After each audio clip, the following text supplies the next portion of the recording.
Hi dudes, പുതിയ വീട്ടിലോട്ട് എല്ലാവർക്കും സ്വാഗതം. ഞങ്ങൾ പെട്ടെന്നൊരു പ്ലാൻ ചെയ്തു മൂന്നാറിലേക്കൊന്ന് ട്രിപ്പ് അടിച്ചാലോന്ന്. അപ്പോൾ ഈ ഒരു വീഡിയോയിൽ നിങ്ങൾക്ക് മൂന്നാറിനെ കുറിച്ചുള്ള കുറച്ച് പ്ലേസസ് ആണ് ഇതിൽ പറയാൻ പോകുന്നത്. അപ്പോൾ വീഡിയോ നിങ്ങൾക്ക് ഇഷ്ടപ്പെട്ടാൽ ലൈക്ക്, കമൻറ്റ്, ഷെയർ ചെയ്യുക, സബ്സ്ക്രൈബ് ചെയ്യാൻ മറക്കരുത്. ഞങ്ങൾ പോയത് നമ്മുടെ പാലക്കാട് നിന്ന് ഉടുമൽപേട്ട വഴിയാണ് മൂന്നാറിലോട്ട് പോയത്. ഒരു നൈസ് ചായയൊക്കെ അടിച്ചിട്ടാണ് ട്രാവൽ സ്റ്റാർട്ട് ചെയ്തത്. നല്ല വൈബായിരുന്നു. അപ്പോൾ ഈ ഒരു വഴിയിലൂടെ ആനമല ടൈഗർ റിസർവ് ആ ഒരു റൂട്ടിലൂടെയാണ് നമ്മൾ പോകുന്നത്. നല്ലൊരു ട്രാവൽ എക്സ്പീരിയൻസ് ആണ്. റോഡൊക്കെ ഭയങ്കര സൂപ്പറാണ്. പിന്നെ ഇവിടുത്തെ സ്പീഡ് ലിമിറ്റഡ് 30 കിലോമീറ്ററാണ്. ടിക്കറ്റൊക്കെ ഉണ്ട് കേട്ടോ. ഇവിടെ 50 രൂപയാണ് ടിക്കറ്റ്. അപ്പോൾ നിങ്ങൾക്ക് കാണുമ്പോൾ തന്നെ മനസ്സിലാവും, നല്ലൊരു റോഡും അതുപോലെ ചുറ്റും കാട്. നമുക്ക് ഇങ്ങനെ പോകുമ്പോൾ മയിലുകൾ, മാന്, അതുപോലെ ഒരുപാട് മൃഗങ്ങളൊക്കെ നമുക്ക് കാണാൻ പറ്റും. സോ സൂപ്പർബ് ഒരു ട്രാവൽ എക്സ്പീരിയൻസ് ആണ് ഞങ്ങൾക്ക് കിട്ടിയത്.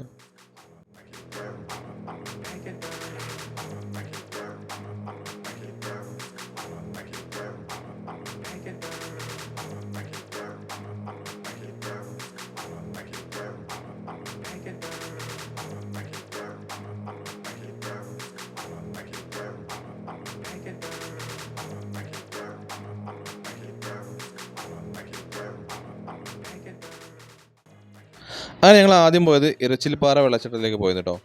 മറയൂരിൽ നിന്ന് കാന്തല്ലൂരിലേക്കുള്ള വഴിയിൽ കോവിൽക്കടവിലാണ് ഇരച്ചിൽപ്പാറ വെള്ളച്ചാട്ടം സ്ഥിതി ചെയ്യുന്നത്.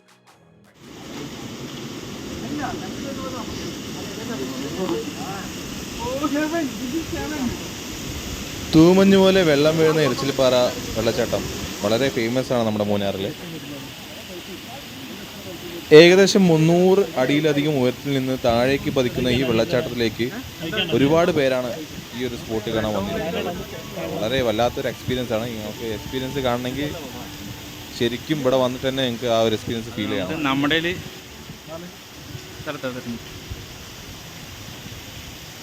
മൂന്നാറിലെ ഏറ്റവും വലിയ വെള്ളച്ചാട്ടങ്ങളിൽ ഒന്നാണ് ഈ ഇരച്ചിൽപ്പാറ വെള്ളച്ചാട്ടം.